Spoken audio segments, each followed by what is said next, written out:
So here's a quick look at the Forseti steel Hemingway knife.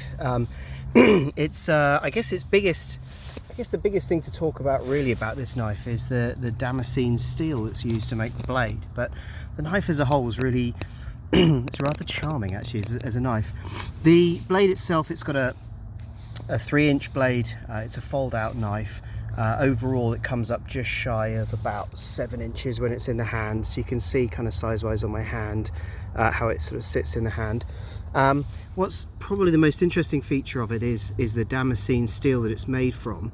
This isn't a pattern that's been put onto the steel. This pattern wefts right the way through the whole steel. See if I can come up close. You can actually see even on the edge of the blade, you can see it runs right the way through, and this is a process that goes back a long time. It's originally named after the area Damascus that was kind of famous for this kind of steel.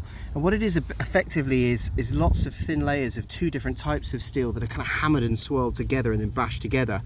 The reason, other than the fact that it's stunningly pretty, the reason it's quite useful is what you can do is add qualities of 2 different types of steel and combine them. So with this knife, what you've got is high carbon, which I think is the darker parts, and the high carbon holds an incredibly sharp edge, and I have to say, out of the box, this is staggeringly sharp. It's like one of those Japanese kitchen knives, but by having the other type of steel, which I think from memory is a 15N20 steel, that gives a little bit more flexibility to the blade, because high carbon blades have a tendency to be quite brittle and have a tendency to sometimes snap. So you get the best of both worlds. You get a super sharp edge, but you also get the standard kind of flexibility you'd expect from a blade that's a much more common type of stainless steel.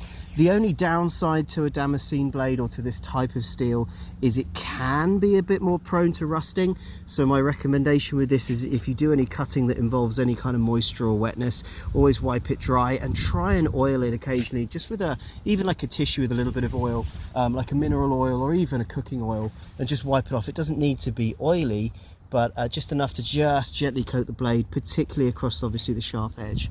So that's the blade itself.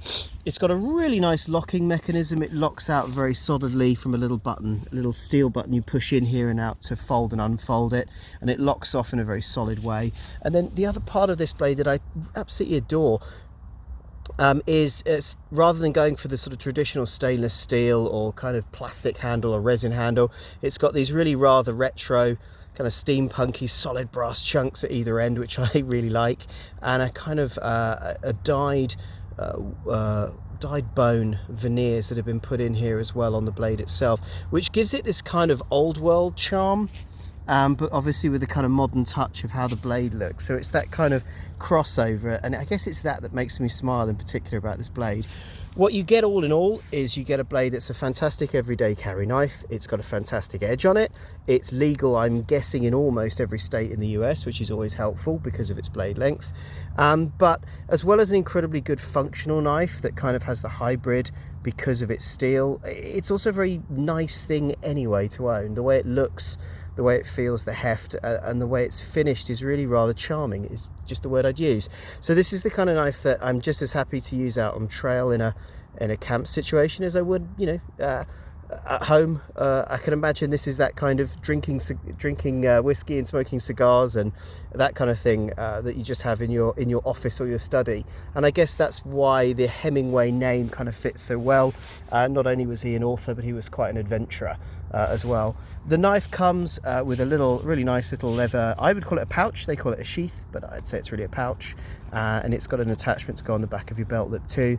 And one of the other nice things, and I know it sounds stupid, but it comes in a really nice little wooden box with some packaging, and when you open the box up and it comes in the post, there's that smell of an oldie worldy box as well. So this is a knife that's super useful. It's very well made, but it also just has this kind of old world charm mixed in with a kind of modern look that just really appeals to me. So there you go, there's a little bit of a look at the Forseti steel Hemingway knife, and I hope that that's been helpful.